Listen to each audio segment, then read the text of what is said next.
നമസ്കാരം. ഇൻഡെപ്തിലേക്ക് എല്ലാ പ്രേക്ഷകർക്കും സ്വാഗതം. ഇന്ന് നമ്മോടൊപ്പം ഉള്ളത് പ്രൊഫസർ AP സുബൈറാണ്. അദ്ദേഹം മാപ്പിള കലാ അക്കാദമിയുടെ സംസ്ഥാന വൈസ് പ്രസിഡന്റാണ്. നമസ്കാരം മാഷ്. നമസ്കാരം. നമ്മൾ ഇന്ന് ചർച്ച ചെയ്യുന്നത് മാപ്പിളപ്പാട്ടിനെ കുറിച്ചാണ്. ഈ മാപ്പിളപ്പാട്ട് നമ്മളൊക്കെ കുട്ടിക്കാലം മുതലേ കേട്ടുവരുന്ന ഒരു, പ്രത്യേകിച്ച് മലബാറുകാർക്ക് അത് വല്ലാതെ നമ്മൾ കേട്ട് വളർന്നു വന്ന പാട്ടുകളാണ്. അപ്പോൾ ഈ ശരിക്കും ഈ മാപ്പിളപ്പാട്ടിൻ്റെ ഒരു ഉത്ഭവം എങ്ങനെയാണ്? മാപ്പിളപ്പാട്ട് എന്നുള്ള പേര് തന്നെ പിന്നീട് കൊടുക്കപ്പെട്ടതാണ്.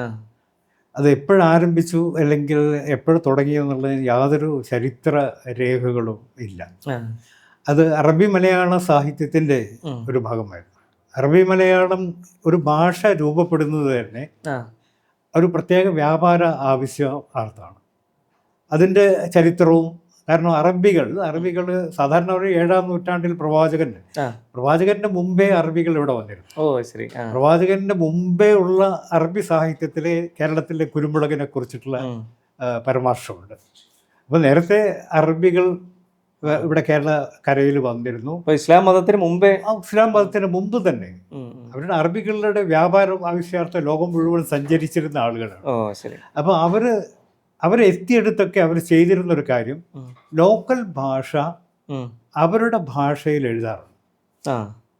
അങ്ങനെയാണ് എവിടെ ഇപ്പോൾ തുർക്കിയുടെ ഭാഷക്ക് ലിപിയില്ലായിരുന്നു. അറബികളുടെ കീഴിലേക്ക് തുർക്കി വന്നപ്പോഴാണ് തുർക്കി അറബിയിൽ എഴുതാൻ തുടങ്ങിയത്. പെർഷ്യയിൽ അറബികൾ ആധിപത്യം സ്ഥാപിച്ചപ്പോഴാണ് അവിടുത്തെ പുഷ്തു ലാംഗ്വേജ് അറബി ലിപിയിലേക്ക് എഴുതാൻ തുടങ്ങി. അതുവരെ അവർക്ക് എഴുതേണ്ട പുഷ്തു ലാംഗ്വേജ് തുർക്കിക്കില്ല. തുർക്കി ഭാഷ ലിപിയില്ലാത്ത ഭാഷകൾ ധാരാളം ഉണ്ട്. ഇംഗ്ലീഷിന് പോലും ലിപിയില്ലാത്ത ഭാഷയാണ്, റോമൻ ലിപിയാണ് ഉപയോഗിക്കുന്നത്. അതുപോലെയാണ്. അപ്പോൾ ഇവർ പോയിരുന്ന സ്ഥലങ്ങളിലൊക്കെ സിന്ധിലാണ് ഇന്ത്യയിലേക്ക് ആദ്യമായിട്ട് അറബികൾ എത്തുന്നത്. മുഹമ്മദ് ഗസ്നിയും അവരൊക്കെ പിന്നീട്, അത് ഈ ഇസ്ലാമിന് ശേഷം. അതിന് മുമ്പും കച്ച് തീരങ്ങളിലൊക്കെ അവർ വന്നിരുന്നു.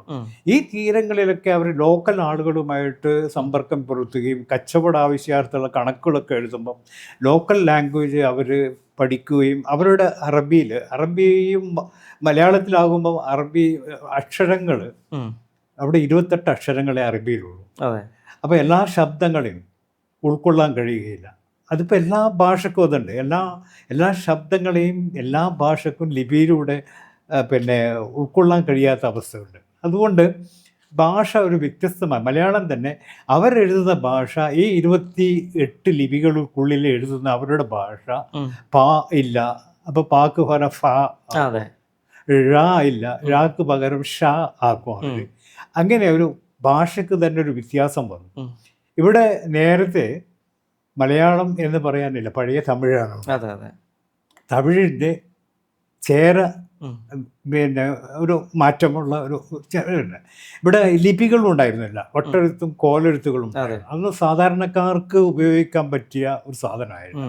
അപ്പോൾ ഭാഷ ഒരു മൊഴിയായിട്ട് മാത്രം നിന്നിരുന്ന കേരളം എന്ന് പറയുന്നത് മലബാർ പ്രദേശത്ത്, വിശേഷിച്ചും മലബാർ പ്രദേശത്തുള്ള ആ പ്രദേശത്ത് അവിടെ ലോക്കലായിട്ട് ആളുകൾ സംസാരിച്ചു. മുസ്ലിങ്ങൾ മാത്രമല്ല, മുസ്ലിം പിന്നെയും വരുന്നുള്ളൂ.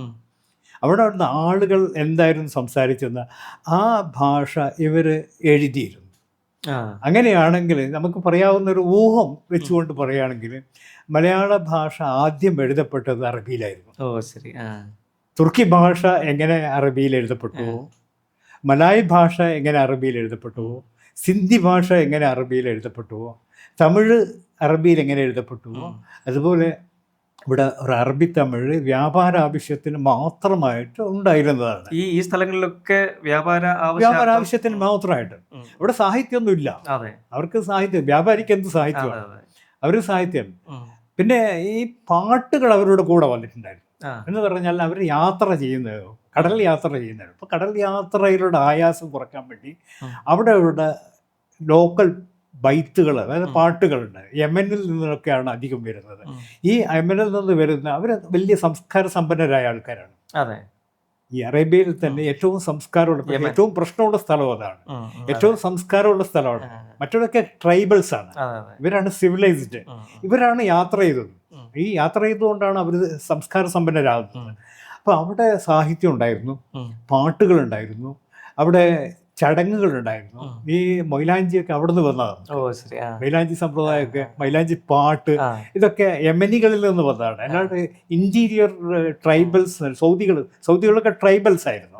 അവർക്കൊന്നും വലിയ ആചാരങ്ങളും ചടങ്ങുകളൊന്നും ഇല്ലായിരുന്നു. അപ്പോൾ അതിൽ ഇവിടെ വരുമ്പം അവർ ബൈത്തൊക്കെ പാടിയിട്ടാണ് വരിക. ആ ബൈത്ത് ഇവിടെയും പാടും.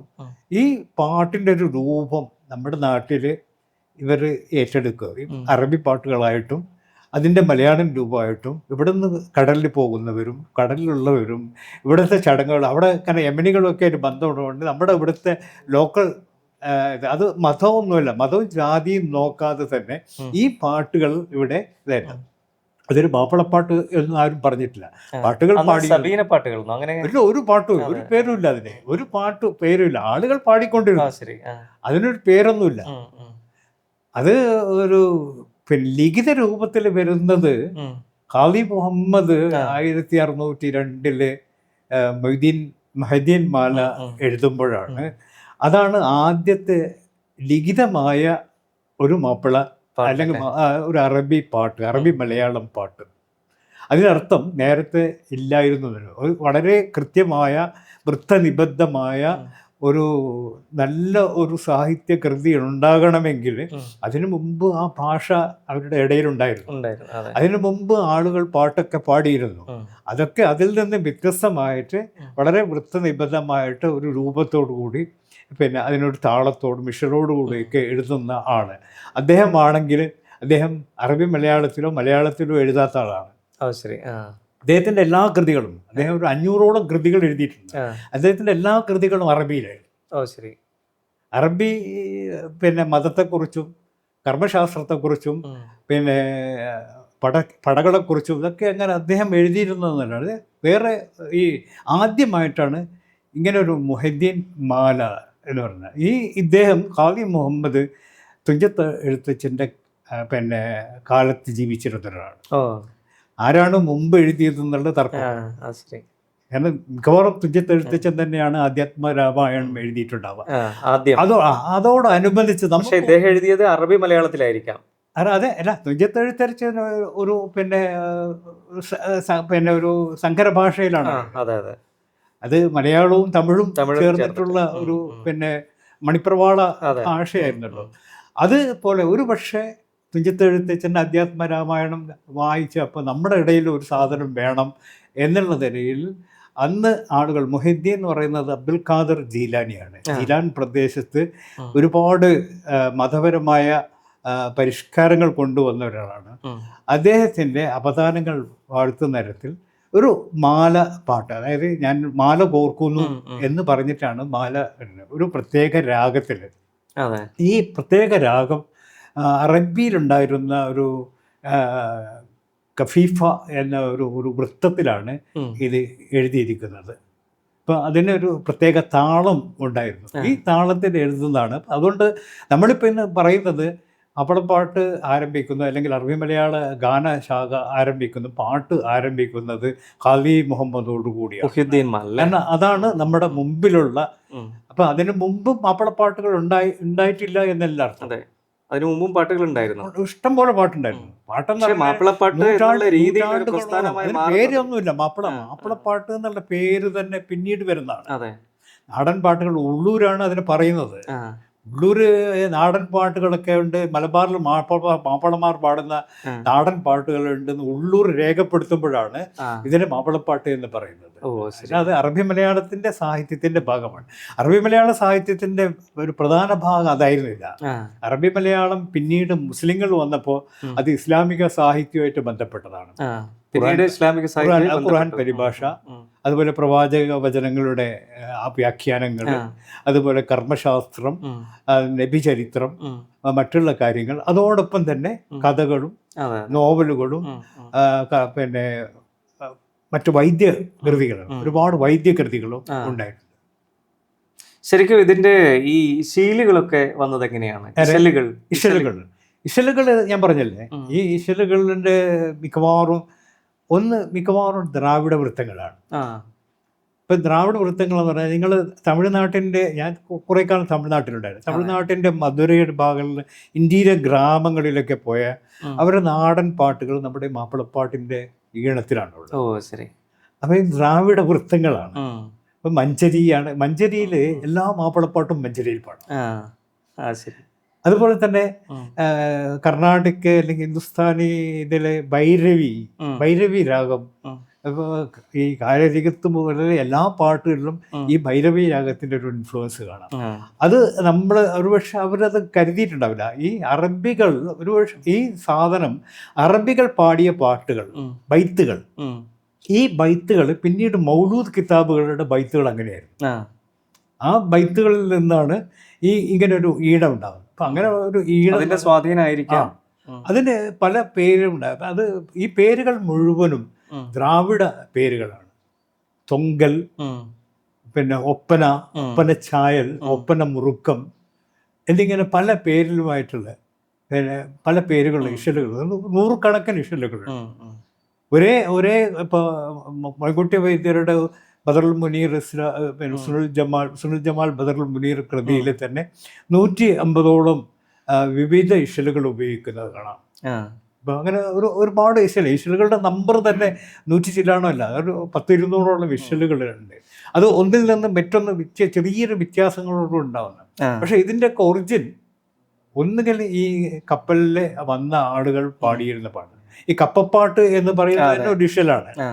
കുഞ്ഞായി മുസ്ലിയാർ എഴുതിയ കപ്പപ്പാട്ട് തന്നെ ഉം. ഒരു കപ്പലിൻ്റെ മൂവ്മെൻറ്റോട് കൂടി ഉണ്ടാകുന്ന ഒരു ഇഷലാണ്. കപ്പപ്പാട്ട്, പടപ്പാട്ട്. പടപ്പാട്ടുകൾ എന്ന് പറയുമ്പോൾ പടപ്പാട്ടുകൾ ഇവിടെ മിക്കവാറും പടപ്പാട്ടുകൾ എഴുതിയത് മോയിൻകുട്ടി വൈദ്യരാണ്. അതെ അതെ. ഉം. ഉം. മോയിൻകുട്ടി വൈദ്യരുടെ മലപ്പുറം ഉം. പടപ്പാട്ട്. അതെ. ഈ മലപ്പുറം പടപ്പാട്ട് എന്ന് പറഞ്ഞാൽ അവിടെ ഒരു ജമ്മിയും പാറനമ്പി എന്ന ജമ്മിയും ഉം. അദ്ദേഹത്തിൻ്റെ കാര്യസ്ഥൻ ആലിക്കുട്ടിയും തമ്മിലുള്ള തർക്കത്തിൽ നിന്നാണ് ആ പാട്ടുണ്ടായി. ആ തർക്കത്തിൽ നിന്നാണ് അവർ തർക്കത്തിലാകും. ഇവര് അതിനൊരു പിന്നെ വർഗീയ ചായ്വ് അലിക്കുട്ടി മുസ്ലിയാരോട് മാപ്പിളാരോട് ചേർന്നു, പാറനമ്പിയുടെ കൂടെ അവരുടെ നായന്മാരും ചേർന്നു. ജമ്പി കുടിയാൻ തർക്കമായിരുന്നു. ആ ശരി. ഈ കുടിയാൻ തർക്കം അവസാനം ഒരുപാട് പേരുടെ കൊലയിലേക്ക് നയിച്ചു. അങ്ങനെ പല പല പല മുസ്ലിങ്ങളും കൊല്ലപ്പെട്ടു. ഓ. ഈ മുസ്ലിങ്ങൾ കൊല്ലപ്പെട്ടതിനെ കുറിച്ചാണ് മോയിൻകുട്ടി വൈദ്യർ പടപ്പാട്ടുകളായിട്ട്. പക്ഷെ പാറനമ്പി അവസാനം മനസ്സാന്തരപ്പെട്ടിട്ട് കാരണം പാറനമ്പി എന്ത് ചെയ്തു എന്ന് പറഞ്ഞാൽ ഇതിനിടയിൽ അവിടെയുള്ള പള്ളി പൊളിച്ചു കളഞ്ഞു. ഓ ശരി. അപ്പം പാറനമ്പി പറഞ്ഞു നമുക്ക് സമാധാനം വരാം, പള്ളി ഞാൻ തന്നെ എടുത്തു തരാം എന്ന് പറഞ്ഞ് സമാധാനത്തോട് കൂടിയിട്ടാണ് അത് അവസാനിക്കുന്നത്. പക്ഷെ ഈ മലപ്പുറം പടപ്പാട്ട് ആ മരിച്ച ആളുകൾ, അവർ ശുഹദാക്കൾ, രക്തസാക്ഷികൾ, ഈ ടേം വല്ലാത്തൊരു ടേമാണ്, ഒരു വൈകാരികത. കാരണം ഇത് വെച്ചുകൊണ്ടാണ് 921 ആളുകൾ മരണത്തിന് ഭയമില്ലാതെ, ഒരു ജനത മരണത്തിന് ഭയക്കുന്നില്ല എന്ന് പറഞ്ഞാൽ അവരെ തോൽപ്പിക്കാൻ കഴിയും. അവരുടെ അങ്ങനെയാണ് അവർ ബ്രെയിൻ വാഷ് ചെയ്യപ്പെട്ടത്. അതായത് നിങ്ങൾ രക്തസാക്ഷികളായാൽ, ശുഹദാക്കൾ എന്നുള്ള വാക്കാണ്, ശുഹദാക്കളായാൽ നിങ്ങൾ നേരെ സ്വർഗത്തിലാകുമ്പോൾ നിങ്ങൾക്ക് ഒരുപാട് കാര്യങ്ങളുണ്ട്. അവിടെ സുഖശോധനമായി ജീവിക്കാം, കൂറികളുണ്ട്, അങ്ങനെയുണ്ടെന്നൊക്കെ വിചാരിച്ചിട്ടാണ് ഈ ഒരു ഇതിലാണ്. ഇതിനെ രക്ഷിക്കാൻ വേണ്ടിയിട്ടാണ് ബ്രിട്ടീഷ് ഗവൺമെൻറ് പറഞ്ഞത് ഇവരൊക്കെ അവരുടെ അജ്ഞത മൂലമാണ് ഇങ്ങനെ സ്വർഗത്തിൽ പോകുന്നത് എന്ന് റെഡിയാണ്. അവരെ വിദ്യാഭ്യാസം കൊടുത്തു കഴിഞ്ഞാൽ ഇവർ നമ്മളെ മാറ്റാൻ കഴിയുള്ളൂ. അങ്ങനെയാണ് എല്ലാ മദ്രസകളെയും വിദ്യാഭ്യാസ സ്ഥാപനങ്ങളാക്കി മാറ്റുന്നതിന് ബ്രിട്ടീഷ് ഗവൺമെൻറ്. വിദ്യാഭ്യാസത്തിന് പ്രാധാന്യം ബ്രിട്ടീഷുകാരാണ് അതിന് പ്രാധാന്യം കൊടുക്കുന്നത്.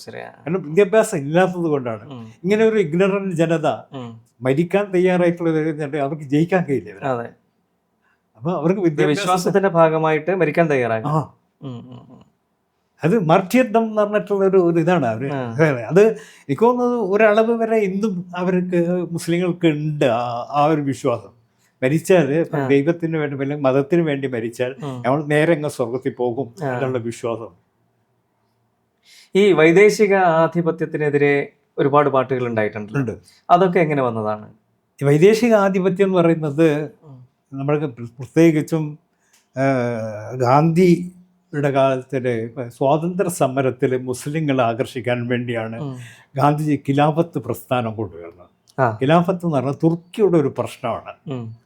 ഒന്നാം ലോക മഹായുദ്ധത്തിൽ തുർക്കി ബ്രിട്ടനോട് തോറ്റോടുകൂടി ഖിലാഫത്ത് പോയി. അവരുടെ ഉസ്മാനിയ ഖിലാഫത്തിൻ്റെ അവസാനം ഖിലാഫത്ത് പുനഃസ്ഥാപിക്കണം എന്നുള്ളത് ലോക മുസ്ലിങ്ങളുടെ ഒരു ആവശ്യമായിരുന്നു. അല്ലെങ്കിൽ തുർക്കി എംപയർ ആയിരുന്നത്, തുർക്കി സാമ്രാജ്യമായിരുന്നു, അവരുടെ ഒരു ആവശ്യമായിരുന്നു. അപ്പോൾ അതിൻ്റെ ഭാഗമായിട്ടാണ് ഈ ഒരു ഇവിടുത്തെ മുസ്ലിങ്ങളെ കൊണ്ടുവന്നത്. അത് ശരിയായൊരു മൂവ്മെൻ്റ് ആയിരുന്നു എനിക്ക് തോന്നുന്നില്ല. അത് മുസ്ലിങ്ങളെ കൊണ്ടപ്പോൾ ഖിലാഫത്ത് പ്രസ്ഥാനം ഉണ്ടായി. ഈ ഖിലാഫത്ത് പ്രസ്ഥാനത്തിൻ്റെ ഭാഗമായിട്ടാണ് മലപ്പുറം ഭാഗങ്ങളിലേക്ക് അവർ മൊയ്തു മൗലവി, KP കേശവൻ മേനോൻ, മാധവൻ നായർ, ഇവരൊക്കെയാണ് ഖിലാഫത്തിൻ്റെ ആൾക്കാർ. ഇവരെ സ്വാതന്ത്ര്യ സമരത്തിന് വേണ്ടി, ഖിലാഫത്തിന് വേണ്ടി അവിടെ ശാഖകൾ ഉണ്ടാക്കുകയും അവരെ പ്രേരിപ്പിക്കുകയും ചെയ്യുമ്പോൾ അവർ ഇതിൻ്റെ കൂടെ നിന്നു. ബ്രിട്ടീഷ് ഗവൺമെന്റിനെതിരായിട്ടുള്ള അങ്ങനെയാണ് പടപ്പാട്ടുകൾ ഉണ്ടാകുന്നത്. അല്ല, അതല്ല, പടപ്പാട്ട് പിന്നെ ഉണ്ടാകുന്നതാണ്.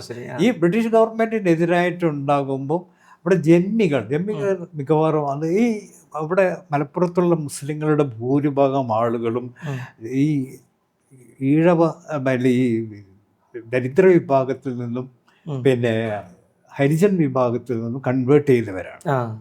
അവർ മുസ്ലിങ്ങളെ നിങ്ങൾക്ക് മലബാറിൽ, നോർത്ത് മലബാറിൽ നിന്നും അവിടെയും നോക്കിക്കഴിഞ്ഞാൽ അവർ സാധാരണ കർഷക തൊഴിലാളികൾ അവിടെ ഉള്ളത്. ഇവിടെയൊക്കെ ജമ്മികളും വ്യാപാരികളുമാണ് അവിടെ. കാരണം അത് അവർ ചെറുമന്മാരും ഇവരൊക്കെയാണ് കൺവേർട്ട് ആയിട്ടുള്ളത്. അപ്പം ഇവർ കൺവേർട്ട് ആയ ആളുകൾക്ക് അവർക്കൊരു ഈക്വാലിറ്റി ഒക്കെ ഇസ്ലാമിലേക്ക് വരുമ്പോൾ ഉണ്ടാകുന്ന ഒരു ഈക്വാലിറ്റി ഒക്കെ ഉണ്ട്. അതെ, അതൊക്കെ ഉണ്ടാകുമ്പം ഈ ജമ്മികൾ എതിർത്തിരുന്നപ്പോൾ ജമ്മികളുമായിട്ടുള്ള ഇവരെ പ്രേരിപ്പിക്കാനും ഇവരെയൊക്കെയുള്ള മത നേതാക്കന്മാരും പോകും. അപ്പോൾ ആ മത നേതാക്കന്മാരും ഇതൊക്കെ വന്നപ്പം സംഘടന ഉണ്ടായി, പരസ്പരം കൊല്ലലായി. മിക്കവാറും ഇവർ പോയി അവിടെ ആക്രമിക്കാൻ ഇവർക്കൊന്നും നഷ്ടപ്പെടാനില്ല, ഈ മുസ്ലിങ്ങൾക്കൊന്നും നഷ്ടപ്പെടില്ല. ഇവർക്ക് ജമ്മികളൊക്കെ ആക്രമിച്ചുണ്ടാകുമ്പോൾ അങ്ങനെയാണ് ഇതിലുണ്ടാകുന്നത്. അപ്പോൾ ഇതിനെ ഒന്ന് പ്രേരിപ്പിക്കാൻ അവർ മലപ്പുറം പാട്ടുകാർ, മലപ്പുറം ഇന്നും ശ്രോതാക്കൾ മലപ്പുറം നേർച്ച ഇപ്പോഴും നടത്തിക്കൊണ്ടിരിക്കുന്നതാണ്. ഈ മലപ്പുറം പാട്ട് അവരെ വല്ലാതെ, അങ്ങനെ ചേരൂർ പാട്ട്, അതുപോലെ അങ്ങനെയുള്ള അവിടെയുള്ള ലോക്കൽ നടന്ന ഒരുപാട് കാര്യങ്ങൾ, അതിനെക്കുറിച്ചിട്ട് ഒരുപാട് ആളുകൾ രക്തസാക്ഷികളാകാൻ തയ്യാറാവുകയും ആ രക്തസാക്ഷികളെ കുറിച്ചിട്ടുള്ള അപദാനങ്ങൾ പിന്നീട് എഴുതപ്പെട്ടതാണ്. 921 ഈ 921 അവർക്ക് വളരെ അവരെ പ്രേരിപ്പിച്ച ഒരു കാര്യം മലപ്പുറം പാട്ടായിരുന്നു. മലപ്പുറം ശ്രോതാക്കൾ അവരുടെ ഖബർസ്ഥാനുകളൊക്കെ ഉണ്ട്, അവിടെ പോയി അവർ വീരഗാഥം ഒക്കെ ഞങ്ങളും ശ്രോതാക്കൾ ഞങ്ങളുടെ രക്തസാക്ഷികളാവുന്നു എന്നുള്ളതാണ്. അതനുസരിച്ചിട്ടാണ്. അല്ലാതെ മോയിൻകുട്ടി വൈദ്യർ എഴുതിയ മലപ്പുറം പാട്ടൊഴിച്ച് ബാക്കിയുള്ളത് ബദർ പാട്ടാണ്. അത് പ്രവാചകൻ നടത്തിയ യുദ്ധമാണ്. ഉഹദ് പ്രവാചകൻ നടത്തിയ യുദ്ധമാണ്. അതുപോലെയുള്ള മറ്റുള്ള ലോക്കൽ പാട്ടുകളാണ്, മലപ്പുറത്ത് നടന്ന സംഭവങ്ങളാണ് ബദർ പാട്ടുകളായിട്ട്. ഇപ്പൊ ബദർ പാട്ടുകൾ തന്നെ ഒന്ന് അറബി ചരിത്രവുമായിട്ട് പ്രവാചകന്റെ ചരിത്രവുമായിട്ടുള്ള ബദർ പാട്ടുകൾ, ഉറുദു പാട്ടുകളുണ്ട്, അതുപോലെ ഖന്തക്ക് പാട്ടുകളുണ്ട്. ഇത് ഇവിടെ ഉള്ളത് മലപ്പുറം ചേരൂർ പാട്ട്, മാങ്ങാട്ട്, എന്തോ അങ്ങനെയുള്ള 2-3 സ്ഥലങ്ങളിലുള്ള പ്രാദേശികമായിട്ടുള്ള പടപ്പാട്ടുകൾ. ഈ മോയിൻകുട്ടി വൈദ്യരുടെ ഒരു വരവോടുകൂടി മാപ്പിളപ്പാട്ടിന് വലിയൊരു പ്രസിദ്ധി ഉണ്ടായി. മോയിൻകുട്ടി വൈദ്യര് അവരൊരു വൈദ്യർ കുടുംബമാണ്, പാരമ്പര്യമായിട്ട് വൈദ്യർ കുടുംബത്താണ്. പക്ഷെ ഇദ്ദേഹം വളരെ വ്യത്യസ്തനായിട്ട് മറ്റു സാഹിത്യ രംഗങ്ങളിലും അദ്ദേഹത്തിൻ്റെ ഒരു മൊയ്നുദ്ദീൻ എന്ന് പറഞ്ഞിട്ടൊരു സുഹൃത്തുണ്ടായിരുന്നു. ഈ മൊയ്നുദ്ദീനാണ് ആദ്യമായിട്ട് ഈ കഥ പറഞ്ഞു കൊടുക്കുന്നത്. ബദറുൽ മുനീർ ജമാലിന്റെ ഒരു പെർഷ്യൻ കഥയാണ്. ആ പെർഷ്യൻ കഥ കേട്ടപ്പോൾ അവിടെ ലോക്കൽ അദ്ദേഹത്തിന്റെ കാലത്ത് തന്നെ ഉണ്ടായിരുന്ന ഒരു പ്രണയ കഥയുണ്ടായിരുന്നു. ഇത് രണ്ടും കൂടി ചേർത്തിട്ടാണ് അദ്ദേഹം ഈ പ്രണയകാവ്യം, ഏറ്റവും മനോഹരമായ പ്രണയകാവ്യം. ഒരു രാജാവിൻ്റെ മകളെ മന്ത്രിയുടെ മകൻ പ്രേമിക്കുന്നു. അപ്പം മന്ത്രിയോട് മകനെ തള്ളാൻ വേണ്ടി പറയും. അവർ രണ്ടുപേരും ഒളിച്ചോടി പോവുക. ഈ ഒളിച്ചോടി പോകുമ്പോൾ അവർ പല ലോകത്തും, വാനലോകത്തും, ജിന്നുകളുടെ കൂടത്തും ഇഫ്രീത്തുകളുടെ കൂടെയൊക്കെ ജീവിക്കുന്ന ഒരു വളരെ ഫാൻറ്റസിയുള്ള ഒരു കാൽപ്പനികമായിട്ട് എഴുതിയത് അല്ലേ, വളരെ കാൽപ്പനികമായിട്ട് എഴുതി. അവസാനം അവർ തിരിച്ചു വരുന്നു, അവർ സ്വീകരിക്കപ്പെടുന്നു എന്നുള്ളതാണ്. ഇതിലാണ് നമ്മുടെ ഇന്ന് ഉപയോഗിക്കുന്ന ഒപ്പന, അത് അവസാനം ഇവർ രണ്ടുപേരുടെയും കല്യാണം നടക്കുന്നു. ഈ കല്യാണത്തിന് അതിൽ ഒരു ഒപ്പനയുണ്ട്. ഒപ്പന ചായൽ, ഒപ്പന മുറുക്കം, അതിനുശേഷം ഇരട്ട മുറുക്കം, പിന്നെ തുതി എന്നൊക്കെ പറഞ്ഞിട്ടുള്ള ആ രൂപങ്ങൾ കൃത്യമായിട്ടും ഉള്ളത് ബദറുൽ മുനീർ ജമാലിലാണ്. ഈ മോയിൻകുട്ടി വൈദ്യരുടെ വരവോട് കൂടിയാണ് യഥാർത്ഥത്തിൽ ഈ പ്രണയകാവ്യങ്ങൾ വരാൻ തുടങ്ങിയത്. അതെ, അതോടുകൂടി പ്രചാരം വർദ്ധിച്ചു ഈ മലബാർ മേഖലയിൽ. അങ്ങനെയല്ലേ ശരിക്കും? അത് പ്രണയകാവ്യം ഈ മോയിൻകുട്ടി വൈദ്യർ എൻ്റെ 22ാമത്തെ വയസ്സിലാണ്, വളരെ യങ്ങായിരിക്കുമ്പോഴാണ്. പക്ഷെ അതേ സമയത്ത് തന്നെ അദ്ദേഹം ഈ ബദറുൽ മുനീർ വെറും പ്രണയകാവ്യമായിട്ടല്ല, ഈ പ്രണയകാവ്യത്തെ അദ്ദേഹം ഒരു സൂഫി തലത്തിൽ, ഈ പ്രണയം ഒരു സൂഫി തലത്തിൽ, അത് എൻ്റെ ഒരു പേപ്പർ ഉണ്ടായിരുന്നു, ഈ ബദറുൽ മുനീറിലുള്ള ഒരു സൂഫി, ഞാൻ കാലിക്കറ്റിൽ പ്രസൻറ്റ് ചെയ്തൊരു പേപ്പർ. അപ്പോൾ ഈ സൂഫി തലം പലരും ചോദിച്ചു, എങ്ങനെ സൂഫി തലം ഈ പ്രണയത്തിൽ? സൂഫിയുടെ ഇതെന്ന് പറഞ്ഞാൽ ദൈവവുമായിട്ടുള്ള പ്രണയത്തിൽ, അഗാധമായ പ്രണയം, റൂമിയുടെ ഒക്കെ നബ്രീസിൻ്റെ ഒക്കെ ഇതാണ് അഗാധമായ ദൈവവുമായിട്ടുള്ള പ്രണയം. അപ്പോൾ ഈ രണ്ട് സിമ്പിളാണ്, ദൈവത്തിലേക്ക് പ്രാപിക്കുക എന്നുള്ളതാണ്, മനുഷ്യൻ സൂഫി പ്രാപിക്കുക എന്നുള്ളതാണ്. അപ്പോൾ സ്വാഭാവികമായിട്ടുള്ള ചോദ്യം, 22 വയസ്സുകാരന് എവിടെ സൂഫിസം വരുന്നത്, അയാൾ എങ്ങനെ? പക്ഷേ അദ്ദേഹം 16 വയസ്സ് മുതൽ തന്നെ സൂഫി സാഹിത്യങ്ങൾ പഠിക്കാൻ തുടങ്ങി. ഞാൻ വളരെ പരിശോധിച്ച് നോക്കിയപ്പോൾ അദ്ദേഹത്തിൻ്റെ ഒരുപാട് ആളുകളുമായിട്ടുള്ള സൂഫികളുമായിട്ടായിരുന്നു അദ്ദേഹത്തിൻ്റെ കോണ്ടാക്ട്. അപ്പം ഈ കഥ കേട്ടപ്പോൾ ലോക്കൽ ഒരു സംഭവം കൂടി ഉണ്ടായിരുന്നു. അതിനനുസരിച്ചിട്ട് സ്വാഭാവികമായിട്ടും അദ്ദേഹം ഒരു ലോക്കൽ കഥ ഉണ്ടാക്കി. പക്ഷെ അദ്ദേഹത്തിൻ്റെ പിന്നിൽ ഈ വാനലോകത്തിലുള്ളൊക്കെ യാത്രയും ഒരു അപൂർവമായ അല്ലെങ്കിൽ സാധാരണഗതിയിൽ അലൗകികമായ ഒരു രീതിയിലേക്കുള്ള ഒരു ഉയർന്ന യാത്രകളുമൊക്കെ ഇത് ഒരു സൂഫി തൻ്റെ പ്രേയസി എന്ന് പറഞ്ഞാൽ ദൈവമാണ്, പ്രേയസിയെ തേടി നടയുമ്പോഴുണ്ടാകുന്ന സൂഫി അനുഭവങ്ങളുടെ വിവിധ ഭാവങ്ങളായിട്ടും അതിനെ നമുക്ക് നിർവചിക്കുകയും വ്യാഖ്യാനിക്കുകയും ചെയ്യാം. അത് സാധാരണഗതിയിൽ അങ്ങനെ ചെയ്യാറില്ല. പക്ഷേ അദ്ദേഹത്തിൻ്റെ പലരും എൻ്റെ സെമിനാറിൽ ഞാനത് എതിർത്തപ്പോൾ 20 വയസ്സുകാരൻ എന്ത് സൂഫിസം എന്ന് പറഞ്ഞപ്പോൾ ഞാനത് പറഞ്ഞ കാര്യമാണ്. അദ്ദേഹം സൂഫിസത്തെക്കുറിച്ച് കുറേ ആലോചിച്ചിട്ടുണ്ട്. അപ്പം അങ്ങനെ ഒരു സൂഫി മാനം കൂടെ ആ കവിതയ്ക്ക് ഉണ്ട് എന്നാണ്. അപ്പോൾ ആ അനുരാഗ കാവ്യങ്ങൾ വല്ലാതെ ബാധിച്ചു. പിന്നീട് മെഹർ, ഇവിടെ ഉണ്ടായിരുന്ന ഒരുപാട് ആളുകൾ ആ തരത്തിലുള്ള കവിതകൾ എഴുതിയാണ്. അതോടുകൂടിയാണ് ഈ മാപ്പിളപ്പാട്ട് കൂടുതൽ മാപ്പിളപ്പാട്ടുകൾ ജനകീയമാകുന്നത് അപ്പോഴും അല്ല. ജനകീയമാകുന്നത് അത് നമ്മൾ റേഡിയോയിലേക്ക് വരുമ്പോഴാണ്. എന്നാലും ആദ്യം ഉണ്ടായിരുന്ന അവസ്ഥയിൽ നിന്ന് മാറുന്നത് മാറ്റം എന്ന് പറയുന്നത് മാപ്പിളപ്പാട്ടുകൾ പൊതുജനങ്ങളിലേക്ക് എത്തിച്ചേർന്നിട്ടില്ല. മാപ്പിളപ്പാട്ടുകൾ അത് വീടുകളിൽ മാത്രമല്ല, കല്യാണത്തിന്, മൈലാഞ്ചിക്ക്, അതുപോലെ വീട്ടിലുള്ള ചെറിയ ചെറിയ ആഘോഷങ്ങൾ, കാതുകുത്ത്, ഇതിനൊക്കെ അവിടെ ഈ സ്ത്രീകൾ മാത്രം പാടിക്കൊണ്ടിരുന്നൊരു സാധനമാണ്. പുരുഷന്മാർ രംഗത്തേ ഇല്ല ആ തരത്തിൽ. ഇപ്പം തലശ്ശേരിയിലൊക്കെ പാട്ടുകാരികളുണ്ടായിരുന്നു. ഇപ്പം കല്യാണം ഉണ്ടായിരുന്നു. ഞങ്ങളുടെ ചെറുപ്പത്തിൽ തന്നെ കല്യാണം എന്ന് പറഞ്ഞാൽ പാട്ടുകാരികളോട് പോയിട്ട് പറയും. ഈ പാട്ടുകാരികൾ വന്നിട്ട് അതിൻ്റെ രീതി എന്താണെന്ന് പറഞ്ഞാൽ, കല്യാണത്തിന് അതിഥികൾ വരുമ്പോൾ, സ്ത്രീകൾ വരുമ്പോൾ വഴിനീള പാട്ട് എന്ന് പറഞ്ഞിട്ട് അവിടുന്ന് വഴിയിൽ നിന്നിങ്ങനെ പാടിയിട്ട് കൂട്ടിക്കൊണ്ടുവന്ന് മുറ്റത്ത് കൊണ്ടുവന്ന് നിർത്തി അവർക്ക് ചുറ്റും പാടി അവരെ വീണ്ടും അകത്ത് കൊണ്ടുപോയി ഇരുത്തി ഒരു കസാലയിൽ വന്ന എല്ലാ അതിഥികളെയും കസാലയിൽ ഇരുത്തി അവർക്ക് ചുറ്റും ഇരുന്നു കൊണ്ട് പാട്ട് വന്നത്. ഈ പാട്ടുകാർക്കാണ് ഈ കല്യാണത്തിൻ്റെ 2-3 ദിവസങ്ങൾ, മൈലാഞ്ചി ദിവസം, കല്യാണത്തിൻ്റെ ദിവസം, സൽക്കാര ദിവസം, ഇവരാണ് ഈ പാട്ടുകാരാണ് പ്രധാനം. ഏറ്റവും വലിയ എൻ്റർടൈൻമെൻറ്റും അതായിരുന്നു. അപ്പം ആ തരത്തിലല്ലാതെ ഇത് പുറത്ത് വന്നിട്ടില്ല. പുറത്ത് വരുന്നത് പിന്നീട് ഓൾ ഇന്ത്യ റേഡിയോ മാപ്പിളപ്പാട്ടിന് ഒരു 15 നിമിഷം കൊടുത്തപ്പോഴാണ്. അത് കെ രാഘവന്റെ ഒരു. എന്തായാലും മാപ്പിളപ്പാട്ടിന്റെ ചരിത്രവും വർത്തമാനവും ഇവിടെ തീരുന്നില്ല. നമുക്ക് അടുത്ത എപ്പിസോഡിലും തുടരാം. നമസ്കാരം.